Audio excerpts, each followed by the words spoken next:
Мицотакис бара предвремени избори во Грција и ги споредува со референдум за името. Парламентарните избори требале да се случат во најбрз временски период за грчкиот народ да донесе одлука. Нова демократија има цврсти ставови дека нема да го ратификува преспанскиот договор во грчкиот парламент и обвинува владата дека во внатрешноста имала различни позиции.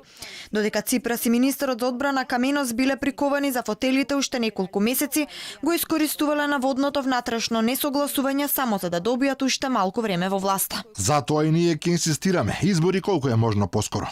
Колку поскоро си оди владата, толку подобро е за земјата. А за прашањето со договорот од Преспа, нека одлучи грчкиот народ, пред договорот да дојде за ратификација во парламентот.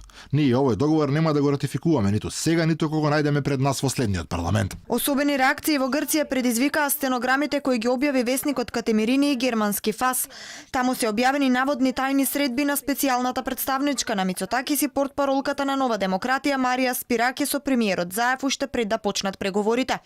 Спираки во изјава за медиумите кажа дека со Заев се сретнала случајно кога одела на кафе. Треба да одговорат зошто ја држаа средбата во тајност, која е целта на состанокот пред да почне официјалниот циклус контакти на грчката влада со владата на ПРМ. Какви доверливи пореки му пренесе на господинот Заев во име на господинот Мицотакис? Имаше ли и други такви случајни средби во кафулиња со политичката власт на соседот, што реши да ги држи во тајност? Денеска министерот за дигитална политика на Грција Никос Папас во интервју за грчката државна телевизија Ерата кажа дека владата ги убедувала пратениците, но и самиот Панос Каменос дека преспанскиот договор требал да биде изгласан и од него и од пратениците на независни грци. Во случај да се доставила нова иницијатива за гласање недоварба на грчката влада поради договорот од Преспа, Папас вели дека немало во никој случај да се соберат 151 пратеник за да падне владата на Сириза.